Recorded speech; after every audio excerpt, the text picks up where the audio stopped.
Good morning once again to all of you. And today I am going to share you, as we have discussed with Dr. Santosh, that regarding a short and summarized way of complete understanding of Honeyman's Organon in a very capsulated way, so that it can be very easy for you to keep it in your memory and for your better clinical understanding and utilize it on the bedside. Along with good morning everyone, good morning Dr. Santosh and all the new PG students. It should be one-way communication or the PG will interact with us. Just I'm trying to share my screen. Okay, just is my screen visible? Presentation is not. अब हमको वो नहीं दिख रहा. हाँ वो issue है, Google meet में ये इशू है. गूगल मीट में साइड बाय साइड व्यू नहीं आता था. इसमें साइड बाय साइड दोनों नहीं आएगा. मैं ट्राई करता हूँ. So, good morning once again to all of you. And today I am going to share you, as we have discussed with Dr. Santosh, that regarding a short and summarized way of complete understanding of Honeyman's Organon in a very capsulated way, so that it can be very easy for you to keep it in your memory and for your better clinical understanding and utilize it on the bedside. Along with that, I will also show you some places where only Organon will help you in the clinical bedside, and without this, no knowledge of even materia medica, practice of medicine, repertory, anything else can be solved without the help of this Organon of medicine. So first, I will suggest you that you should go for this latest edition of Organon of medicine whenever you will purchase your book, whatever book you have in your UG. In PG, I will suggest you this book, because in this new edition of BGen, Organon of Medicine, I have made certain changes. In this edition, you will find a short foreword written by me, as well as I have this categorized the whole aphorisms in different segments, so that you can utilize that what type of segment is related to which message. And this I called anatomically separating the different aphorisms into segments, so that you can collect the message that aphorism number 9 to 18, it is related to vital force. Aphorism number 1 to 4 related to the physician. Aphorism number 82 to 104 related to the case taking. And likewise, I have segregated all these aphorisms into different messages. So it will be helpful for you. So I suggest for this book. Now before that, I would like to have interaction with you. How many of you are aware of the name Organon and its history and its meaning? Anyone can tell me from your side?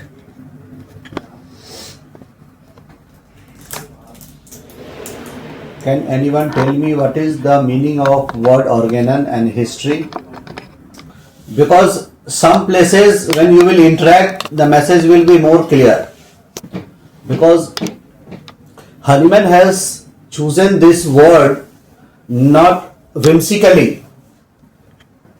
So if you are not able to understand the historical importance of this word, then it will just reduce its importance of understanding what is the impact of this book.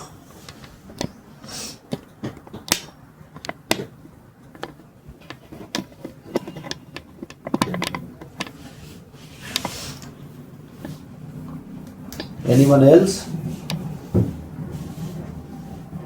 Okay, let me share you something.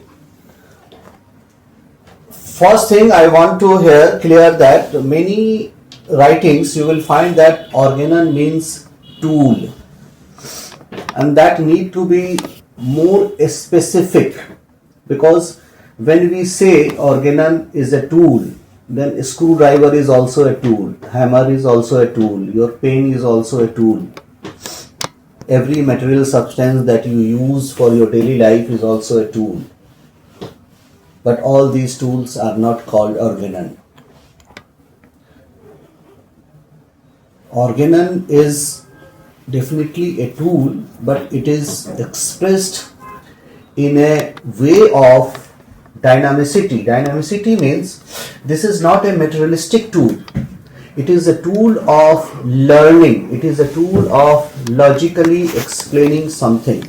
So it is better to be defined not just as a tool, rather it is a tool of knowledge and skill. It is a tool that give you certain skill. When you use this, you gain some skill, but it is not quantified as a materialistic substance. So first thing, that it is a tool of knowledge. It is not just a tool. And some of you told about Novum Organum. Before that, in history you will find that this word organon was first used by Aristotle. Here again in UG it is okay, but for PG I want to just give you some more clarification that during Aristotle's lifetime this word was not used for his book.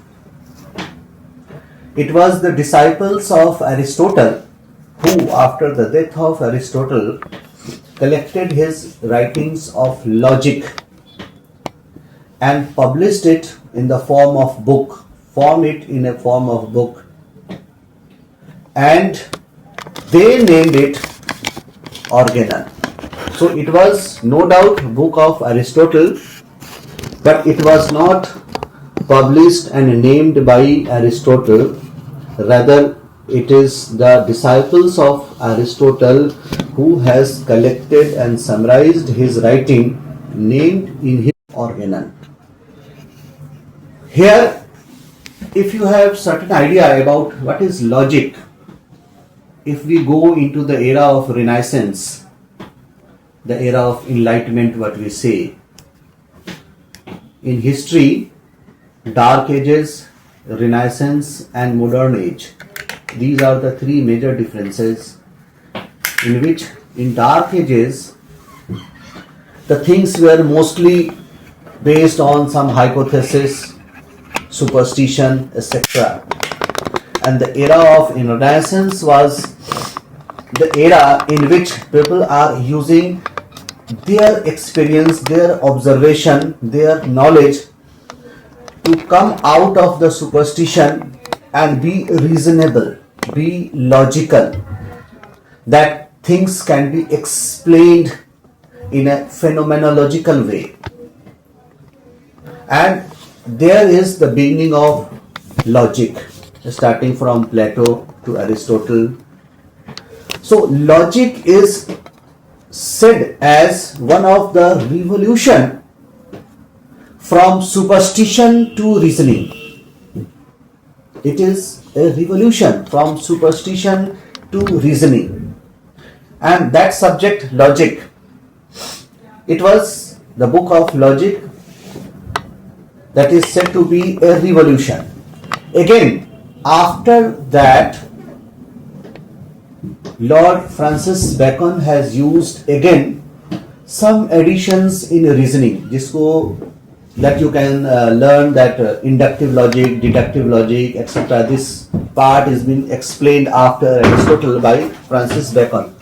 And when Francis Bacon has again given some more in-depth explanation, he used the word organon and he named his book Novum Organum.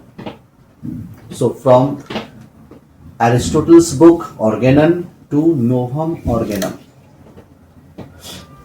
Why I am saying this background? Because when Hahnemann has some experience about this new system of medicine from 1790 to 1796, and then he published his experience in 1796, Then he has gone through different observation and experiment, and the collection of all his observation, not mere theoretical but based on perfect experimentation, and what he found that it is again a revolution in history of medicine, that is from the present prevalent idea about the medicine, what he said as theoretical system of medicine, about the medicine being practiced at that time. So when he revolted against the theoretical medicine for a more better and logical understanding of health system, then he named his book Organon, and he named it Organon der Rationalen Heilkunde. This was the first editions, Organon der Rationalen Heilkunde. So Organon was here again chosen as one of the two reasons. One is a revolution against the practice of theoretical system of medicine, and a logical and a reasonable understanding of this health system and business of the health. And so he named it Organon der Rationalen Heilkunde. That name was changed from second edition onwards. I will go you. So meaning of the word Organon with its background is important. Now in 1810 Organon of Medicine was published. But what was before 1810, from 1796 to 1810? The similar observation what Hahnemann was experiencing with his experiment, he has collected and summarized in two different writings, and finally with the combination of these two different writings, he combined it as a magnum opus writing, Organon of Medicine. So these two writings are called as precursor of Organon of Medicine. The first is Essay on New Principle, that is the first writing published in 1796, that is also called as the birth point of homeopathy. And the second article is the Medicine of Experience, published in 1805. If you will see your Organon of Medicine, and you can go for the most last chapter, that is called appendix. That is of course not given by Hahnemann. Afterwards it was introduced by Hughes and some editions by Dudgeon. Then at that appendix you will find different comparisons of the message, and you will find there the same message, what is in which place in first edition, which place in second edition, and there you will find that which place in Medicine of Experience. And so from there you can understand that this Organon of Medicine, besides its changes from first edition to sixth edition, it was before first edition also, and that's why it is called, where those writings where it was present before 1810, these writings are called precursor of Organon of Medicine. So you must know this background, because Organon has not appeared abruptly. It has appeared after these two writings. Then these are the different translation of Organon of Medicine. You will find it in that book written in a tabulated form. If anyone need, I will send you this PPT or this PDF.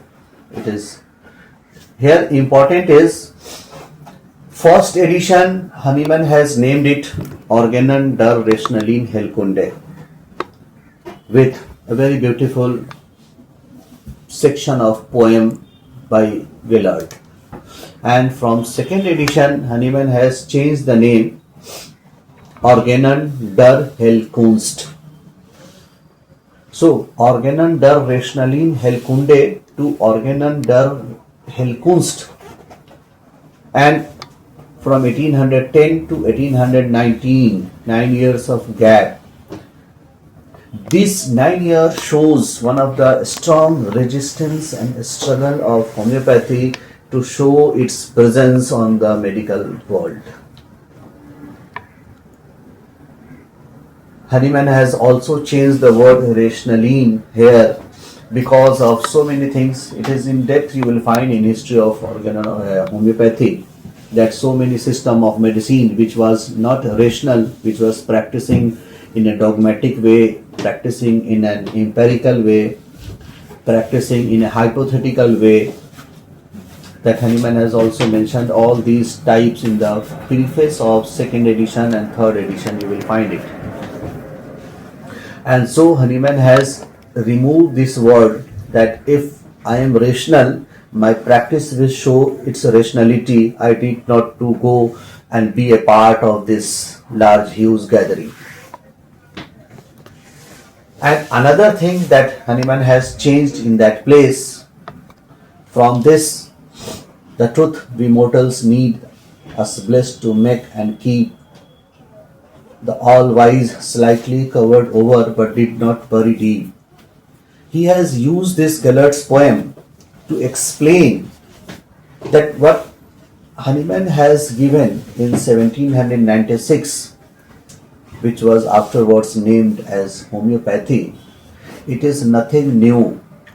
It is not being kept secretly by the nature.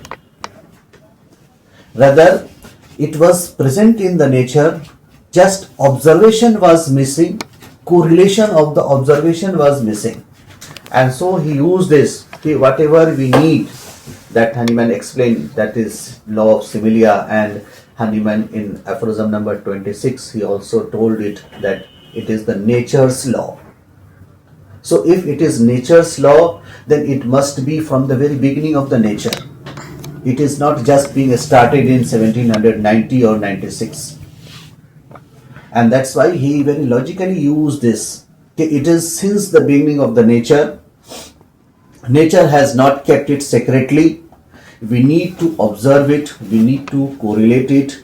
And I have done this correlation, and I have given the fellow creatures, this human civilization, a new and rational system of medicine, and so the name was Organon der Rationalen Heilkunde.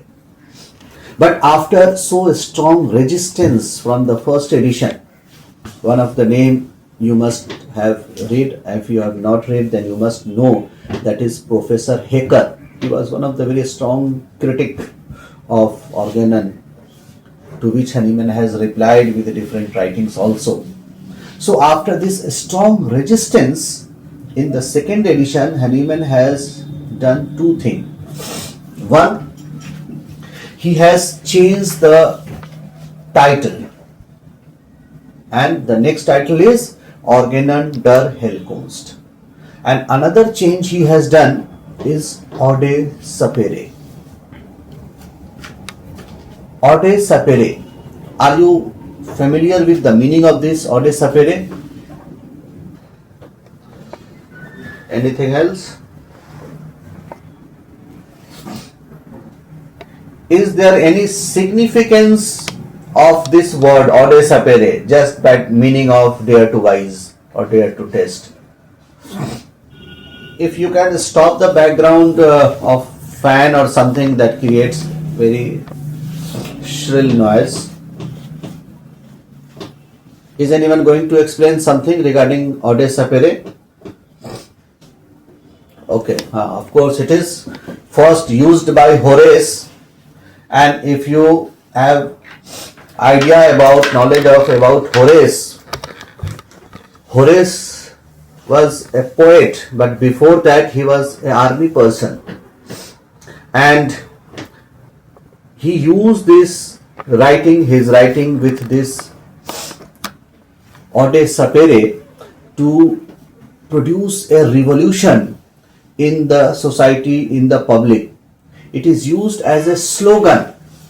As in India, we use so many different slogans, for example, Inqilab Zindabad. Then this is what? This is not just a message, it is a very strong impact of certain background feeling with that I want to raise my voice, I want to show my presence, and I want to prove my truth. And so Hahnemann has used here the word ode sapere and replaced the soft message of Gilbert's poem. That if you want to prove me, then first let's face the truth. That is called taste the truth, be courageous, be stand with the truth, or dare to taste. Dare to taste means what? Just go and prove myself wrong, not theoretically but in a practical way. One more thing I want to ask, in which place Hahnemann has first used this word ode sapere? Can anyone tell me? In Hahnemann's writing, where Hahnemann has first used this word ode sapere? Second edition of Organon of Medicine. That's why I asked this question. It was not in second edition of Organon of Medicine where Hahnemann has first used this word. As a PG scholar, I will suggest you to go and read something very important written by Dr. Ameke, History of Homeopathy. There you will find, and also you will find in the writings, but although it is not available in Hahnemann's lesser writing. Hahnemann has first used this word in his article named Water, Poison, What are Medicine? And it was published in 1805 and 1806. So, in many books it is written that Hahnemann has used the word ode sapere first time in second edition. This is not a correct information. If you will get this article, then okay. If you will not get it, then I will send you this article. And you can find this in two places. One is History of Homeopathy written by Dr. Ameke, and another place is a revised and corrected edition of Organon of Medicine that is being presented by Dr. Mahendra Singh and Dr. Subhash Singh. In his Organon of Medicine, he has highlighted certain mistakes and especially mistakes in the printings, that different editions and different translations has some sorts of diversion in some places, and in that book he has also included this article because this article is not present in lesser writing of Hahnemann, and this article was also published in British Homeopathic Journal, I think in 1846. So you can have the access of this article from these three places, and these three places shows that Hahnemann has used this word before the second edition of Organon of Medicine, because this article was in 1805 and some places it is written 1806, but both are much before than 1819. Am I clear?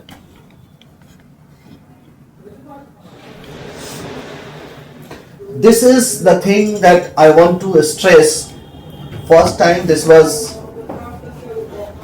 introduced as a breakup by Dr. B.K. Sarkar in his commentary on Organon of Medicine. And I stressed very much in my college for both UG and PG for this ground plan of Organon of Medicine. Why I am stressing this? You must have heard in many places that being united give you a strength and divided give you a weakness. So if you will go to attempt the whole organon, you can say it is in a united form, the whole book, it is somehow difficult for you to get into the complete access. And so, just being diplomatic, I try to divide the sections of organon, and so if you will divide it, it becomes more easier to access and get it the complete benefit from this book. And for that purpose, it is being utilized by saying that ground plan of organon of medicine. In this ground plan of organon of medicine, you will find that first the major boxes, the major groupings of organon of medicines are like this way. First is title page, then prefaces, in which you will find from preface to the first edition till the preface to the sixth edition. Do you have textbook right now with you?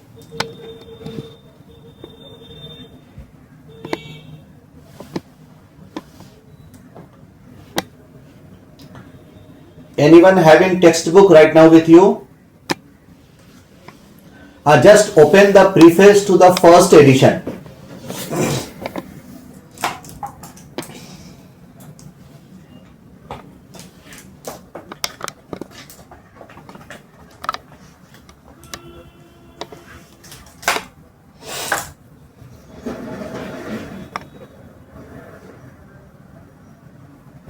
Have you got it? Hello?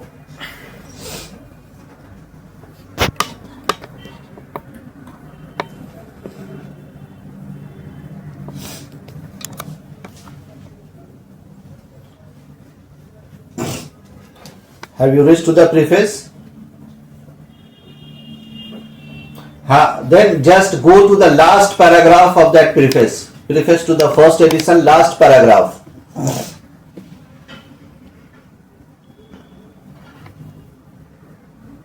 Reach there? This last paragraph, first three sentences are very important.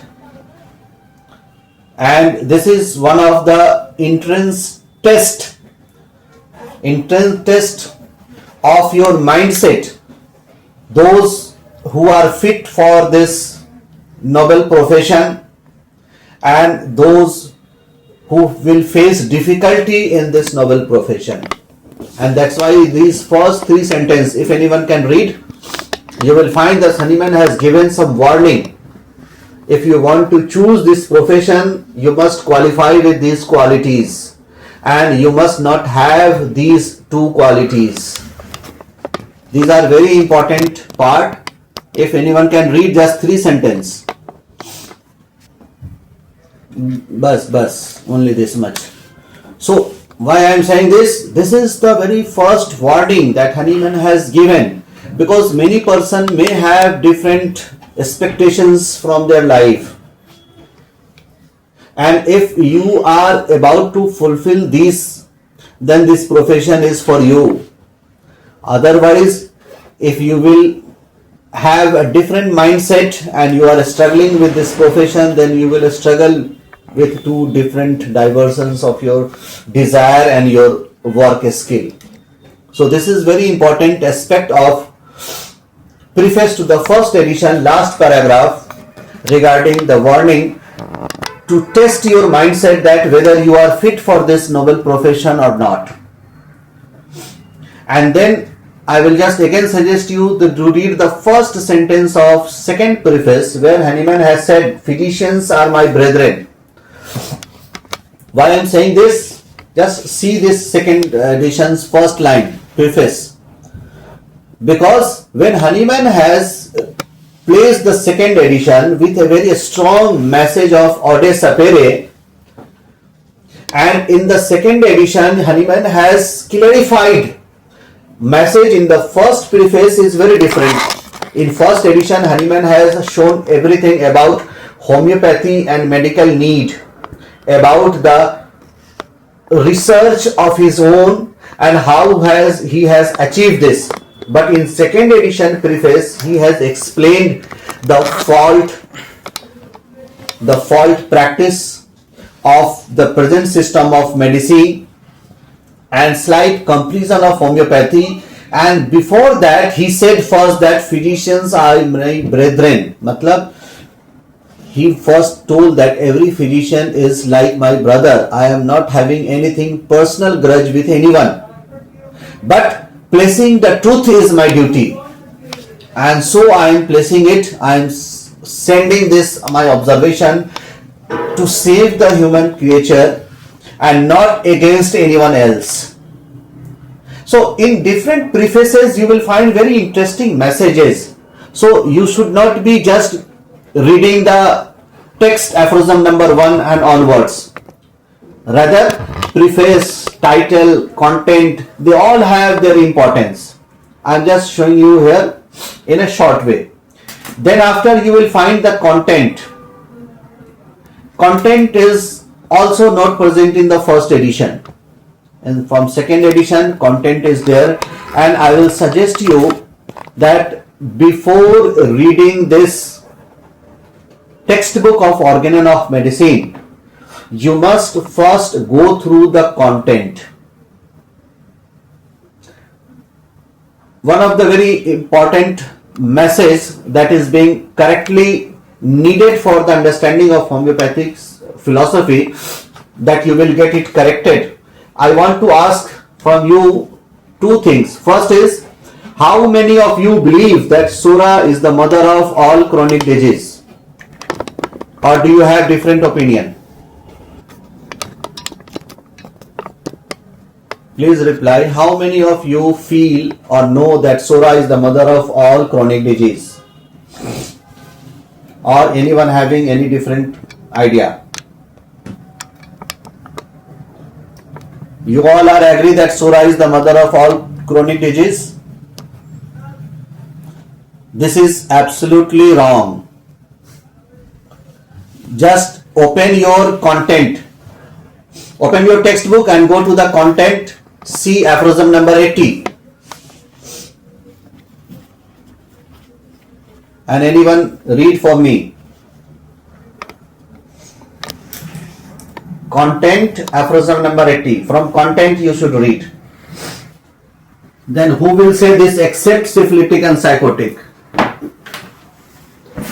We have just universalized this as the mother of all.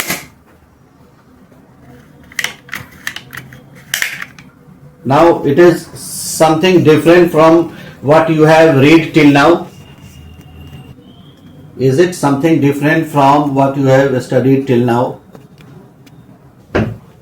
No, Sura is mother of all chronic disease, or it is exception for syphilis and psychosis. That's why before that it was not, exception was not present. Is it so? And one more thing, one more correction. Here, so just you read the sentence once again. Sura is the mother of all true chronic disease, not chronic disease. This is another filtration. Every chronic disease is not a true chronic disease. We have pseudo chronic disease also. We have iatrogenic diseases in the name of chronic disease also. We have chronic diseases due to our faulty lifestyle, due to our faulty medication. And that you will find in aphorism number 204. Just open your textbook, aphorism number 204. When Hanuman says, before you start the treatment of chronic disease, you must first separate diseases which are due to faulty lifestyle, diseases due to over medications, that is pseudo chronic disease and iatrogenic disease. Then he says whatever left is due to the miasm. Am I right? So this is the importance of reading and understanding from content also, that you will get very precise and objective information that is very important to clarify your basic fundamentals of understanding homeopathy. One more thing I want to ask, what is the difference between complex disease and double complex disease? That you will find in your textbook, aphorism number 44.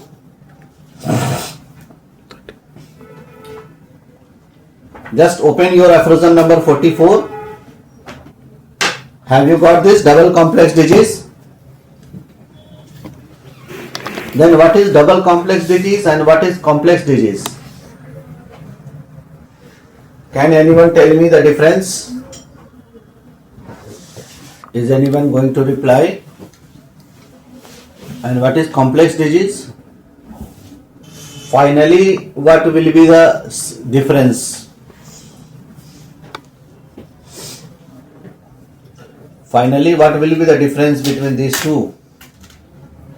Now go to again content, and where you reach to the aphorism number 40. Once again go to the content and reach to aphorism number 40. Not double complex, this is double under bracket complex. Now you got the message? They are both the same. It is double under bracket complex disease. It is double disease or it is complex disease. It is just a misprint that has created lots of different explanations, and that we can correct ourselves by matching it, correlating it with the content.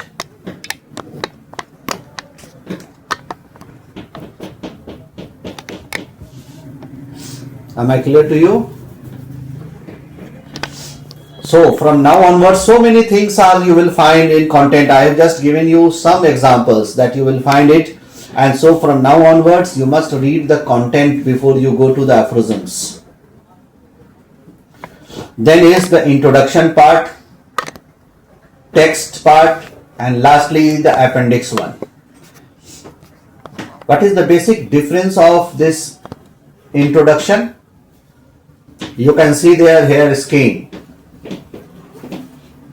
So as the content appeared in the second edition, introduction appeared in the fourth edition, and this introduction is nothing but it is a part of Hahnemann's previous writing, and you will find that if you will study this introduction properly, then you will find introduction is having a two major differentiation.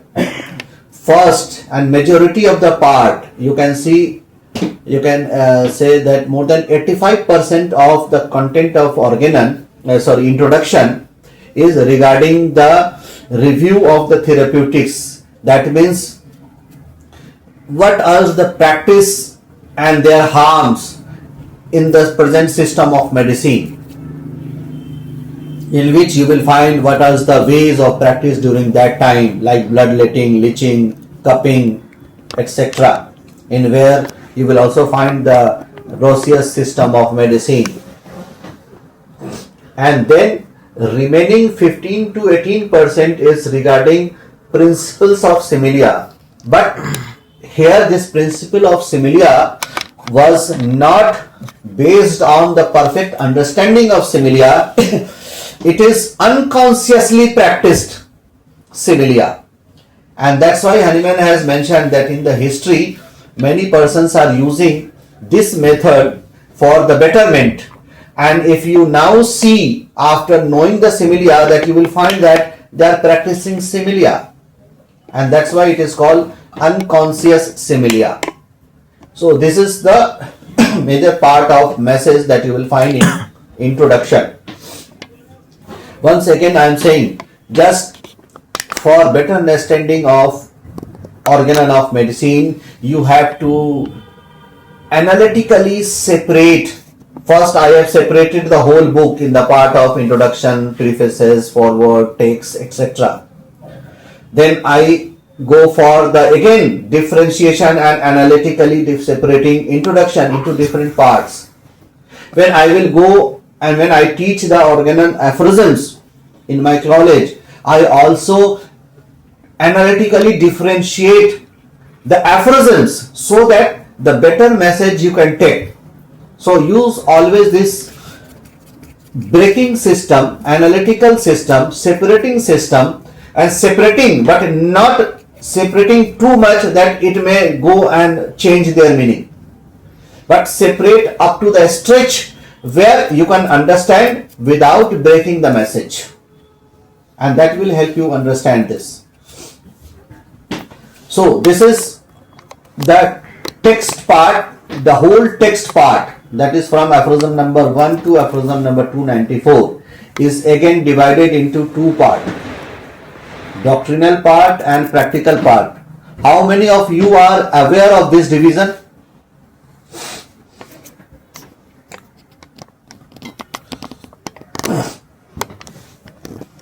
How many of you are aware of this division?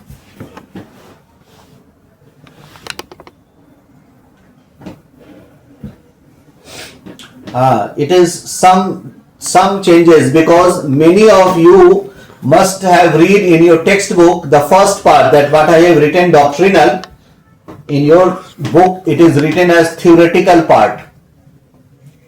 Isn't so? So Organon of Medicine is not a theoretical book. It is disrespecting the text of Organon by saying it theoretical. Do you agree with me or not?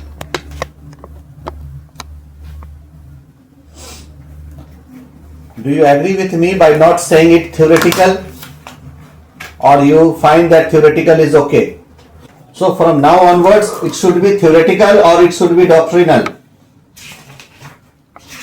To just give you some more emphasis, I would like to again say you that go and open the preface to the first edition. Just open the preface to the first edition and go to the fourth paragraph. Fourth paragraph is of just one sentence. What is written there?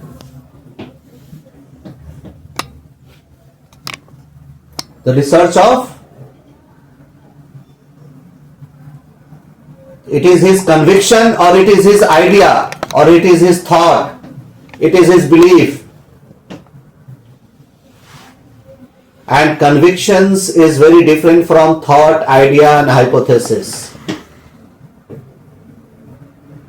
Conviction is what you have done yourself and realized yourself. It is not just what you have read and you realize. What you have done and you have realized is the conviction. That conviction is one of the most practical way of understanding something. And if Hahnemann has said from the very beginning that it is the result of my conviction, how can we say it theoretical? Okay?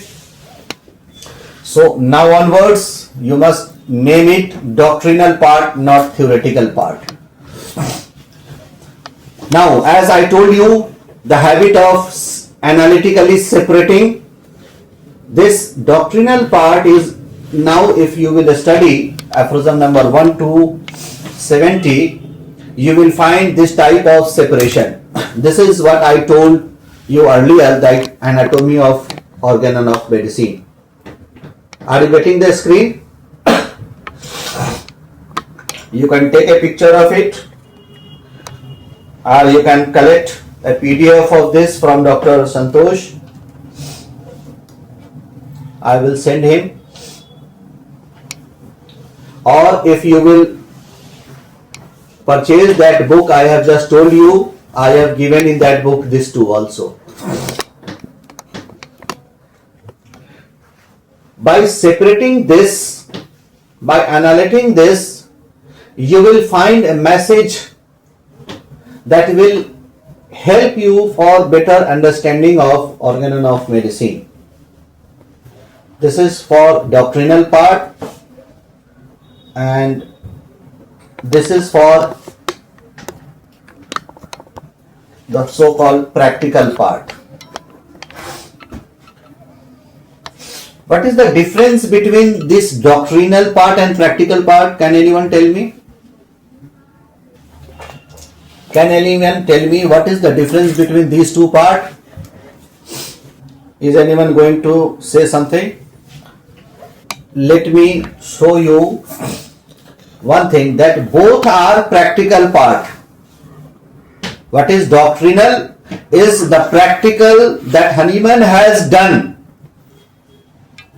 to logically formulate a principle. It is the practical that was done by Hahnemann, that was experimented by Hahnemann and given you in the form of principles.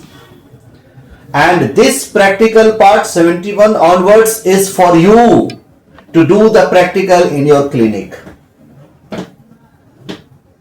Am I clear? One is the practical done by Hahnemann and one is the practical that Hahnemann advised for you to do. This is the difference between these two parts. Now, from these two, because we have just 15 minutes left, I want to ask, if you have to study, or if you are, as you are in a PG program, and if you have to teach your UG regarding case taking, what are the aphorisms you will select? If you are going to teach your UG for case taking in Hahnemann's Organon, what are the aphorisms you will select? 20429. It is okay, but it is missing something here. Just open aphorism number 82. There Hahnemann has tell that this individualizing method of case taking is different for acute disease and is different for chronic disease. He is saying that for acute diseases, symptoms, chief complaints are so prominent and so it is less time taking, and for chronic disease it is more time taking. Is it so? Case taking for acute and chronic disease is different or same? It is very different, not just different. And for this I will suggest you, sometimes if you have this Materia Medica Pura, then read from Materia Medica Pura volume 1 chapter preamble. There Hahnemann says that for the diseases which are of non-miasmatic there is no fixed performa. That means for diseases of acute disease case taking, Hahnemann has not given a fixed format for case taking as given for the chronic cases. And once again, 82 footnote, just read aphorism number 82 footnote. This footnote, what does it mean, this footnote? What Hahnemann has written here, the meaning is something different. Different is, this format of case taking is for chronic diseases. That's why he is saying that it is partially applicable for acute. Am I clear? So this is the for chronic disease. So when you will decide that you are going to have a case of chronic disease or acute disease? When you have patient in your clinic, when you will decide that you have to take this case as a chronic or acute? My dear child, duration is not the criteria in homeopathy for division of acute and chronic disease. It is of course not. Just for example, now go and read aphorism number 5. Just open aphorism number 5. Useful to the physician in assisting him to cure is the particulars of most probable exciting cause in acute diseases and most significant point in the whole history of a chronic disease to find out the fundamental cause. Is it so? Is it so? So when after taking the introductory information, when the patient will explain you their presenting complaint, your first duty is to ask about the cause. And here you will find that which way you will go. You will go into the acute way or you will go into a chronic way. If you are getting it, any sorts of exciting cause, any sorts of reasoning that from there it is happens, that means you have to deal with acute disease or you have to deal with the acute exaggeration of a chronic disease, and for the both condition you have to deal according to the direction of acute disease. You must have idea about the definition of acute and chronic disease. What is the definition of acute disease? What is the definition? Acute disease as defined by Hahnemann is the diseases which are of sudden onset. Mind the criteria. First criteria is of sudden onset, more or less fixed duration, and the third criteria is it terminates into recovery or death. These are the three criteria that defines acute disease. And that's why Hahnemann many places says acute disease as a self-limiting disease. Self-limiting disease. ये अपने आप में खत्म हो जाता है, या patient को खत्म करके खत्म हो जाएगा या खुद खत्म हो जाएगा. That means it terminates into either recovery or death. So this is the three criteria for acute disease.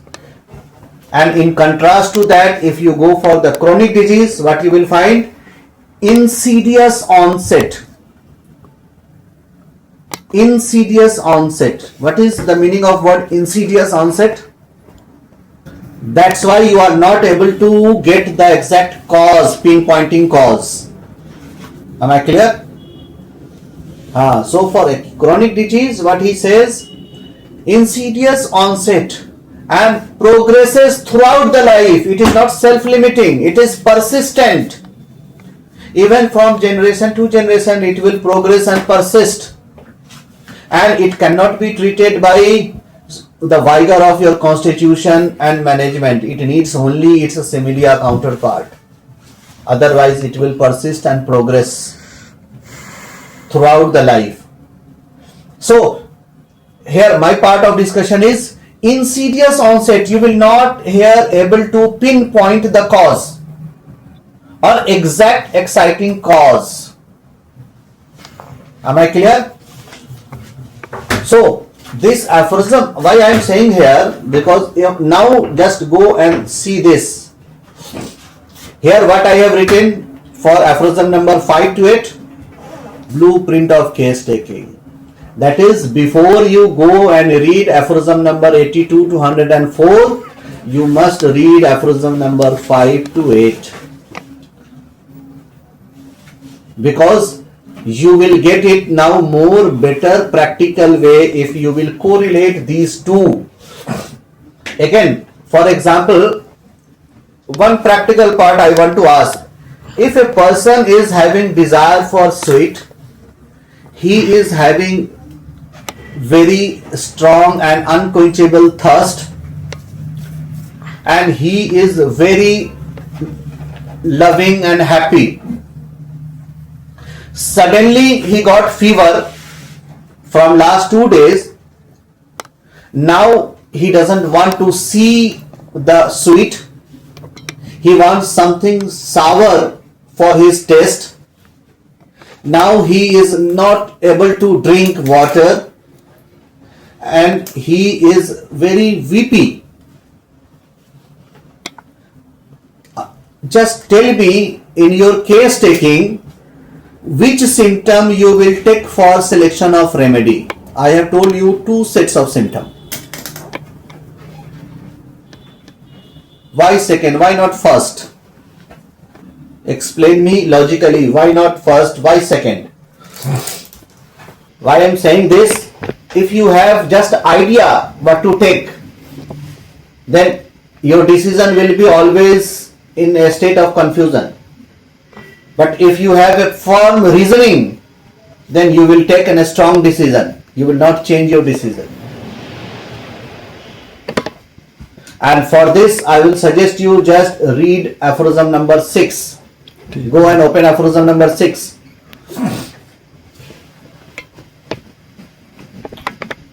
Read from second sentence, second and third sentence. What is written here? No. That more. Take note of nothing. From here, read, start from here. Take note of nothing except the changes in the state of the health of the body and mind. Is it so? Take note of nothing. क्या कह? Haniman says, forget everything and just concentrate on the changes. Am I clear? So, lots of things are there in this part at needs. If sometimes, some other times, if we get chance to interact, lots of beautiful things I will show you from Organon of Medicine. Few things I want to show you from here. Achha, can anyone tell me, if you have got a patient, a lady come to you with in his lap a baby of 5 days old and he is suffering from cold. After case taking, you got the medicine, but it is medically advisable that for the first 6 months, if you avoid anything external to the baby, it would be better. Do you have any option? Yes, medicine will be given to the lactating mother who is feeding the child. If mother is not feeding, someone else is feeding, that is called wet nurse. You can give the medicine to them and the medicine will work for that baby. This is the beauty of homeopathy that no other system of medicine have. If a newly married couple come to you with a concern that in both the family of his partner there is a history of asthma, that every parent, grandparents, everyone is suffering from asthma, and now after marriage they come to you and they are asking, is doctor, you can offer me any help that my child should not suffer from this asthma that is going on in my family. Do you have anything to do? That what you are telling me from aphorism number 84, it is right, but it is slightly need to change. It is not always sulfur. Just read that place. If first search for an anti-psoric remedy, that may be anything of a anti-miasmatic group. Just read that paragraph properly. So first you have to find an anti-psoric, and if there is no prominent anti-psoric, then sulfur. Aphorism number 284 footnote. Have you got this? Am I right? What is written? Mild anti. That means first you have to go for anti-psoric. If you are not getting any anti-psoric, then go for the sulfur. If the history of mother and their family history, everything is indicating lycopodium, then why you will give sulfur? If the picture of the mother indicating calcarea car, why you will give sulfur? If the picture of that lady give you indication of lycopodium, why will you give sulfur? So it is first anti-psoric treatment. In absence of prominent anti-psoric features, Hahnemann has suggested for sulfur. Am I right? So I think now it is 11 o'clock. Read Organon of Medicine, and from my side I would like to say that whenever and whatever difficulty you will feel to understand Organon of Medicine or difficulty in implementing Organon of Medicine on your bedside, then I am always available for you. You can contact me through YouTube, through WhatsApp, through email, and from best of my knowledge I will try to help you out for the better development of good quality homeopaths for our future generation. Thank you.